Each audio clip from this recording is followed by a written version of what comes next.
Nigerians, I would implore you people to watch this thing with me. This Ghana thing, just watch it. Give you funding for the committee to complete its work on time. But there are three important issues the state expects you to do with your review process. One, from kindergarten to primary 6, to re-emphasize moral integrity as part of the upbringing and training of young people. Our generation may be struggling with those things, but not the next or the coming generation. So I want you to incorporate integrity as part of early childhood training and curricula in order that they would imbibe the values of patriotism, nationalism, and others. The second, which is equally significant, there were some attempts at revisionism in the country, rewriting the country's history. I mean, all of you here on this table all went to different schools from different parts of the country. We all read history, what Kwajia Aggrey did, what Dr. Nkrumah did, what the Koko one, which was our favorite reading, the Bashi. We all read. There should be no attempt, no effort by anybody to want to change that particular history. And therefore, your curriculum review have a duty to preserve Ghana's time-tested history as a country. Noting its facts, nothing more. So we expect you, the curriculum review, to be able to respond to that. And then also, currently, I need an input from all of you. My attention has just been drawn to the fact that learners at the free senior high school, there is no repetition again. Every student is a good student. How possible? And then to the mothers and parents, the school environment is a learning environment and remains a learning environment. Free senior high school, no repetition. I'm reviewing it. I will subject it to some expert advice. I think that if a student is not faring or doing well, it's appropriate for the student, when necessary, to resit and take the exams. But no decision here. The media, you don't go and misquote and say that minister announced compulsory receipt. I'm saying that we are reviewing it, and there may be the possibility of repeating students if they are unable to cope and to pass well, because we should not defeat the essence of assessment. Then why do you have the West Africa Exam Council? Why do you conduct exams in your own institutions? That in Ghana is a long train. Everybody sits in the train and everybody passes. So we want you to look at that. Oh my God. Oh my goodness. Now let me start by saying something. If you are a close observer, if you're very observant, you would understand that you can still draw the difference from a portrayal between two people that displayed similar character. Let me put it this way. You see, if you're very observant, you will still see a portrayal that differentiates the intention of two people that portray or displayed the same thing. Two people with similar portrayal, you will still notice a portrayal. What am I trying to say in essence? President Mahama is not coming to impress Ghana.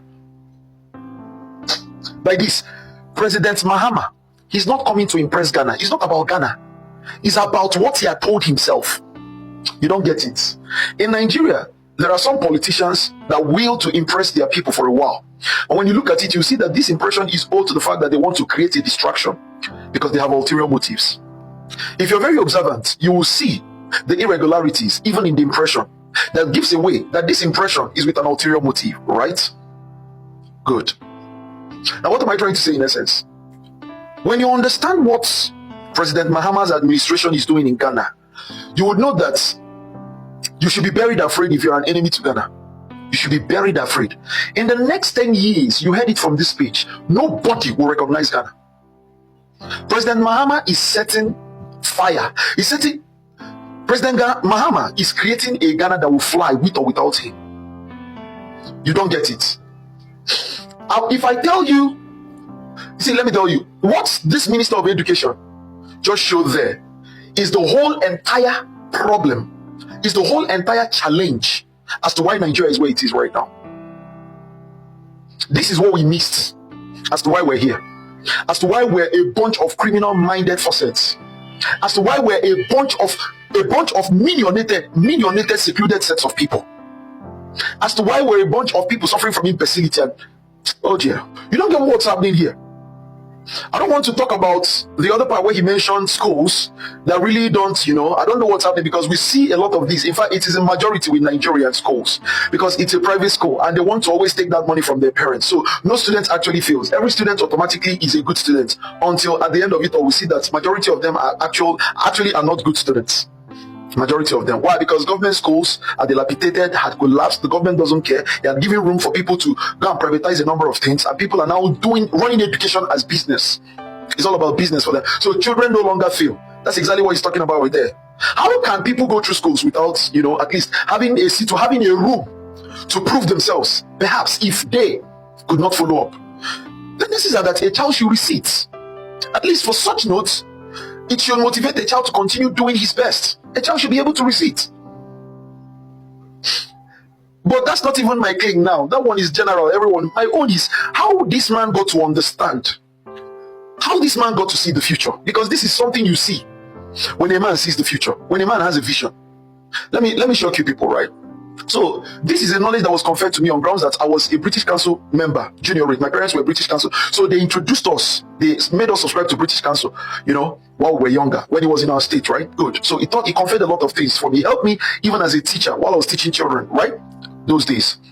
Now let me tell you something. British Council taught me not to build around an intelligent student. Intelligence is not the situation. Unintelligent children are made intelligent by their teachers. It is our job to make you intelligent. But your eligibility is not about how intelligent you are. Your eligibility to be built on is not about how intelligent you are. It's about your integrity. It's about your selflessness and your crave to serve. I don't joke with children with integrity. I don't joke with children who have this nature to serve. This was what I did in children's department when other teachers were, this guy is brilliant. What's brilliance? That is my job as a teacher, to make you brilliant. Worst case scenario, I'll start taking you on extramural lessons, and then you become brilliant. That's what it is. What's brilliance? But let me tell you something. In case you don't know, skill has changed from Microsoft savviness, ability to program, to empathy and the crave to serve or servitude. Boy, I don't even think Ghanaians got this. See, let me tell you, creating a generation with integrity. No, you people want to create Sparta. No. Ghana, you people want to conquer the world. Somebody should mark my word on this. Creating a generation of integrity. A generation of integrity. Did you hear what this man said? Infusing a curriculum that would nurture integrity in this generation in their school system. Oh my God. You see, there are things that people say, they say, oh, that's so good. And there are things, that same thing, when I look at it, I'll be like, what? Now, the difference is that when you're someone that is futuristic, right? There are things other people, Viola Davis said, vision is seeing what others don't see. Vision is seeing what others don't see. They don't understand what Ghana wants to become. I don't know, Ghanaians, do people understand what this means? You don't. Maybe you don't. The nurture of children with integrity. We're not talking about children with intelligence, children that know history. Because what your generation knew, the history of Kwame Nkrumah, the history of the movement, the history of this one. We're not even talking about children with patriotism, because I heard him talk about patriotism.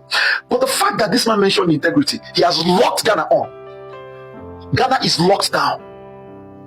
Ghana is locked down on flight mode. Ghana is locked down on flight mode. I envy Ghanaians right now. People should protect President Mahama at all costs, because it could turn out that some countries might kidnap him to come and become their president.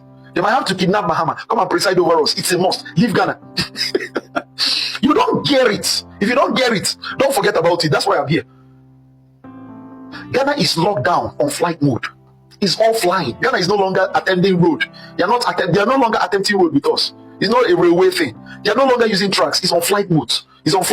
Sorry. Little wonder Nigerians will play reverse psychology. The Ghanaians are intimidated by Nigeria. Meanwhile, this thing is all envy. Nigerians try to distract people from their knowing that Nigerians envy Ghana in every ramification. As I am right now, I even envy Ghana. You don't know what this means, but leave it. I'll see you people. Let's talk about this in the next 10 years by the grace of God. You will understand what I mean. Thank you.